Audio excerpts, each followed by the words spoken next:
Bueno, aquí tenemos el honor de recibir a tres extranjeros, dos cubanos y una mexicana.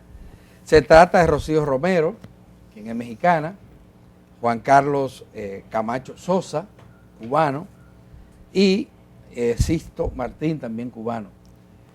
Los tres forman parte de un movimiento agroecológico que se ha estado gestando en América Latina y en el Caribe. Vamos a dejarlo a ustedes para que nos hablen de qué se trata, en qué consiste este movimiento y qué es lo que persiguen. Bien, pues muchas gracias por invitarnos, por recibirnos aquí en su programa. Estamos muy contentos y haciendo una visita porque del día de hoy al día 22, del 19 al 22, celebramos una asamblea regional de Maela Caribe. Maela es un movimiento agroecológico que reúne a agricultores familiares, a agricultores de pequeña escala que promueven la agroecología como una alternativa para el buen vivir y para la soberanía alimentaria. También participan consumidores, academia comprometida con la agroecología y desde ese punto de vista nosotros estamos impulsando formas de producir que sean amigables con el ambiente, que fomenten los mercados locales, el consumo directo de productos libres de agrotóxicos y que favorezcan la salud. Muy bien, ¿y qué tal ese movimiento? ¿A quiénes integra? ¿Cuál es el peso que tienen en la economía locales de cada país? Bueno, en el caso de Cuba, ese movimiento empezó en la década del 90, junto con la presencia de la agroecología en América Latina y en el Caribe. Y entonces tenemos varias asociaciones que forman parte de ese movimiento cubana, que integran también a los productores primarios, que es donde en realidad se hace el proceso de transformación de la agricultura verde a la agricultura alternativa o agroecológica. Llegamos hasta los más pequeños productores.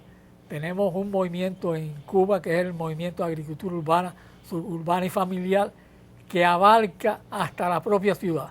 O sea que quien tiene una placa puede sembrar su alimento en pequeña escala, tal vez en un neumático, le echa su tierra, su fertilizante, ahí puede sembrar berenjena, tomate, acelga, etcétera, para que esa familia se abastezca. También pueden criar animales pequeños, conejos, cuy, etcétera, para también sirve para consumo de ellos, pero el sobrante se le vende se le regala hasta la población o a la parte hospitalaria con donaciones a esos lugares, centros escolares, etcétera. En el marco del encuentro que van a tener, ¿cuántos países participan? Actualmente la idea de la Asamblea de Maela Caribe era congregar a varios de los países de la región. En este momento están participando nada más 3 países, hasta donde sabemos va a estar Dominicana, Cuba y Haití.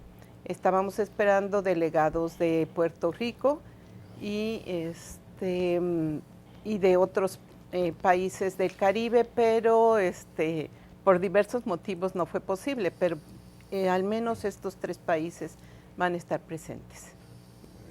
¿Quería agregarle algo?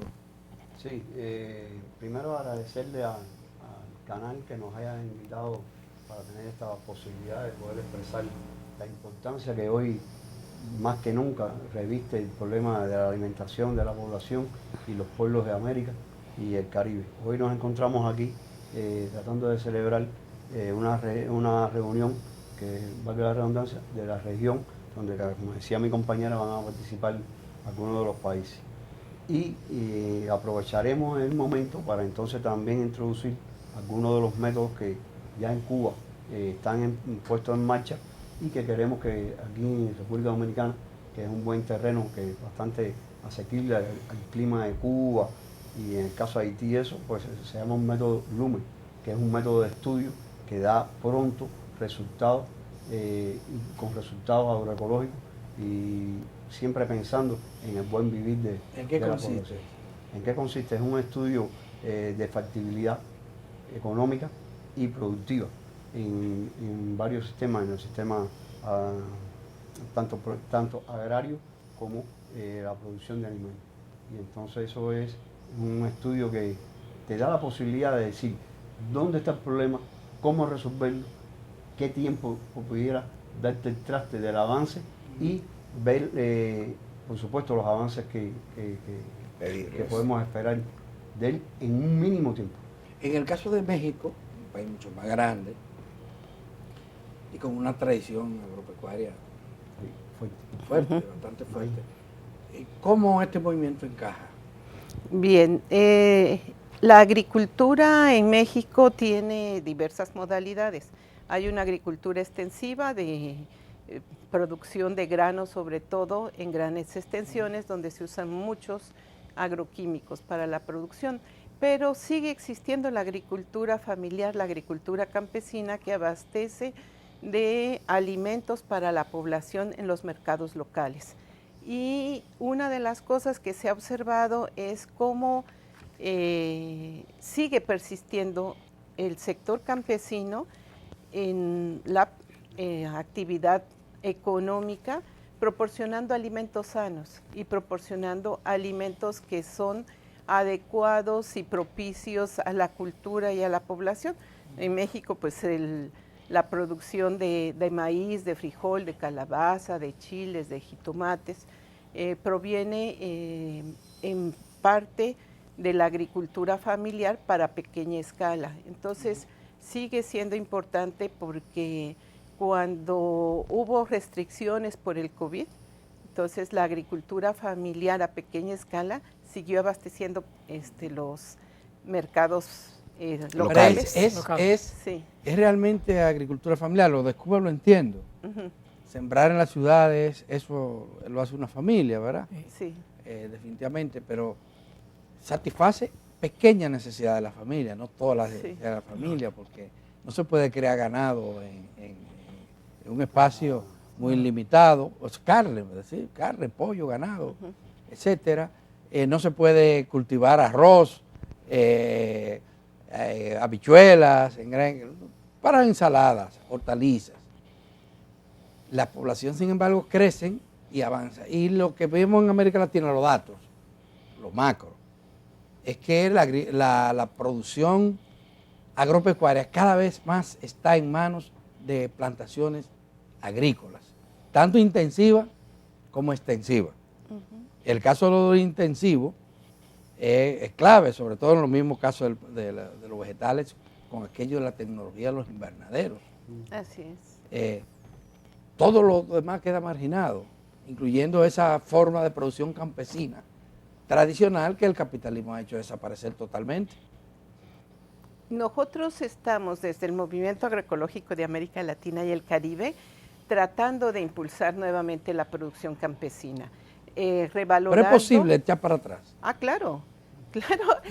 El problema que tenemos actualmente es que la situación de contaminación que tenemos, la gran cantidad de agroquímicos que se han estado usando, que ha contaminado suelo, aire, agua y alimentos, y finalmente la salud de las personas, está generando un caos terrible. Por ejemplo, en México... Pero el tema de eso es indiscutible. Sí.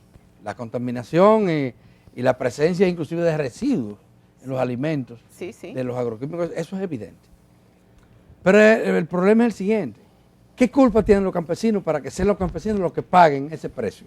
Porque hoy en día, los campesinos que quedan en zonas montañosas o en entornos agrícolas más precarias, que no tienen acceso a agua, que no tienen acceso a la tecnología moderna, esos campesinos no quieren estar ahí. Quieren bajar o quieren tener acceso a los adelantos de la sociedad moderna. Entonces, ¿por qué obligar a que se queden ahí? No pienso que sea obligar. No es, como usted decía, culpa. Es que tratamos de que con este personal que se ha quedado en el campo, el campesino, el guajiro, como nosotros decimos en Cuba, buscamos la forma de hacer entender que es un modo de producción mucho más sano, mucho más vital, que es lo que la población y el pueblo necesita. Y con las grandes eso se hace- plantaciones. se- y con- Que eso no ¿qué existe en pasa? Cuba, Eso pero discrepa- en México sí. Eso discrepa con las grandes extensiones, los grandes formatos, los transgénicos y todo eso. Entonces, ¿qué hacemos nosotros? Tratamos de hacer ver al mundo, y en este caso no a América, de que la importancia de las producciones sanas, limpias, como nosotros decimos, sin ningún tipo de tóxico, que es lo que está afectando al mundo y se está perdiendo la tradición. Bueno, Sí, pero en México sigue creciendo, Sigue la creciendo. producción agroecológica y orgánica sigue creciendo. Y la demanda incluso de los mismos consumidores en las ciudades está creciendo enormemente. Hay ya demanda de alimentos sanos por problemas de salud. En varias regiones, por ejemplo, Jalisco, que es una de las partes donde se detectó niños que en la orina tenían plaguicidas, empezaron los mismos padres de familia, los mismos agricultores a demandar productos Productos sanos orgánicos. y a que se eliminaran agrotóxicos. Entonces hay un proceso de reconversión en la agricultura, inclusive extensiva, donde a partir de las demandas de la misma población, de las mismas madres de familia, de los mismos directores de escuela, empezaron a buscar alternativas y ahora han demostrado que cuando los niños comen alimentos orgánicos y agroecológicos, su salud se está recuperando y los residuos que se habían encontrado en orina de agrotóxicos se han disminuido. Entonces eso son evidencias que están propagándose a la población y están demandando totalmente que se regulen y se eliminen el uso de agrotóxicos altamente peligrosos, en principio, entre otros bueno, se nos ha agotado el tiempo. Sí, agradecerles a que hayan estado por acá, a Juan Carlos Camacho Sosa de Cuba también, Rocío Romero de México Gracias. y Asisto Martín. Gracias a ustedes. Gracias la por posibilidad. y éxitos en este encuentro. Y a ustedes, amigas, amigos televidentes, también muchísimas gracias, porque de esta manera terminamos el programa de hoy. Abrimos la semana. Mañana estaremos aquí de nuevo con ustedes.